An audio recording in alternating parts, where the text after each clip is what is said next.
Hello dears, ഇതെന്താണെന്ന് മനസ്സിലായോ? നമ്മുടെ മുരിങ്ങയുടെ പൂവാണ് കേട്ടോ. അപ്പോൾ കുറച്ചധികം മുരിങ്ങയുടെ പൂവ് നമുക്ക് കിട്ടിയിട്ടുണ്ട്. അപ്പോൾ ഇത് വെച്ച് ഞാനൊരു ഉപ്പേരി ഉണ്ടാക്കാന്ന് കരുതി.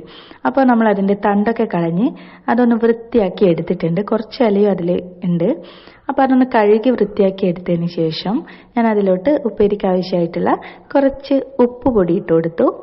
പിന്നെ നമ്മൾ നോർമലി ഉപ്പേരി ഉണ്ടാക്കുമ്പോൾ ഇടാറുള്ള പോലെ തന്നെ കുറച്ച് മഞ്ഞൾപ്പൊടിയും പിന്നെ കുറച്ച് മുളക് പൊടിയും, ഇത് മൂന്നുമാണ് നമ്മൾ ഇട്ടിരിക്കുന്നത്. അപ്പം ഞാനിത് ഫസ്റ്റ് ടൈമാണ് ഉണ്ടാക്കുന്നതും ഇനിയിപ്പോൾ കഴിക്കാൻ പോകുന്നതൊക്കെ ഫസ്റ്റ് ടൈമാണ്. പറഞ്ഞു കേട്ടിട്ടുണ്ട് നല്ല ടേസ്റ്റിയാണെന്ന്. അപ്പോൾ അതുകൊണ്ടാണ് ഇതൊന്ന് ട്രൈ ചെയ്യാനെന്ന് കരുതിയത്. അപ്പോൾ നമ്മൾ മുളക് പൊടിയൊക്കെ ഇട്ടിട്ടുണ്ട്. ഇനി നമുക്ക് ഇത് വേവാൻ വേണ്ടി ആവശ്യമായിട്ടുള്ള കുറച്ച് വെള്ളം അതിലേക്ക് ഒഴിച്ചു കൊടുത്തു. ഇനി നമ്മളിത് അടുപ്പത്ത് വെച്ചിട്ടുണ്ട്. അപ്പോൾ അതൊന്ന് വെള്ളമൊക്കെ വറ്റി പകുതി വേവായിട്ടുണ്ട്. അപ്പോൾ നമ്മൾ കുറച്ച് തേങ്ങ ചിരവി വെച്ചിട്ടുണ്ട്, അത് അതിലോട്ട് ഇട്ട് കൊടുക്കാം. ഇനി ഒന്ന് നന്നായിട്ട് അത് മിക്സ് ചെയ്തെടുക്കാം. പിന്നെ ഇതിലേക്ക് നിങ്ങൾക്ക് സവോള വേണമെങ്കിൽ ചെറുതായിട്ട് അരിഞ്ഞിട്ട് കഴിഞ്ഞാൽ കുറച്ചുകൂടി ടേസ്റ്റി ആവും കേട്ടോ. ഞാനിപ്പോൾ ഇട്ടിട്ടില്ല. അപ്പോൾ ഏകദേശം ഒന്ന് വെന്ത് വന്നിട്ടുണ്ട്. ഇനി നമുക്ക് ഒരു കോഴിമുട്ട എടുത്ത് അതിലേക്ക് പൊട്ടിച്ചൊഴിക്കാം.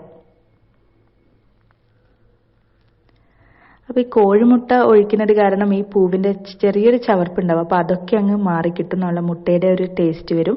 അപ്പോൾ നമ്മൾ മുട്ടയ്ക്കും പിന്നെ ഉപ്പേരിയിലും കുറച്ച് ഉപ്പ് കുറവുണ്ടായിട്ടുണ്ട്. അപ്പോൾ രണ്ടിനും ആവശ്യമായിട്ടുള്ള ഉപ്പ് ഞാൻ ഇട്ട് കൊടുത്തിട്ടുണ്ട്.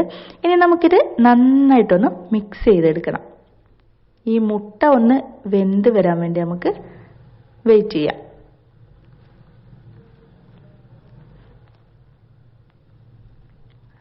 അപ്പോൾ മുട്ട ഒന്ന് നന്നായിട്ട് ഡ്രൈ ആയിട്ടുണ്ട്. ഇനി നമുക്ക് എന്താ വേണ്ടത് വെച്ച് കഴിഞ്ഞാൽ താളിച്ചിടുന്നവർക്ക് താളിച്ചിടാം. ഞാനിവിടെ കുറച്ച് വെളിച്ചെണ്ണ നനച്ചു കൊടുക്കുകയാണ് ചെയ്യുന്നത്.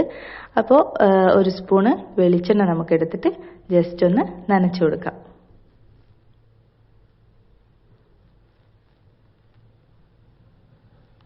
അപ്പോൾ ഇനി നിങ്ങൾ മുരിങ്ങയുടെ പൂവ് കിട്ടുകയാണെങ്കിൽ കളയണ്ട, എടുത്തു വെച്ചോ. എന്നിട്ട് നമുക്കിതുപോലെ ഉപ്പേരിയാക്കാം. ഞാൻ കഴിച്ചു നോക്കി, നല്ല ടേസ്റ്റിയാണ് കേട്ടോ. താങ്ക്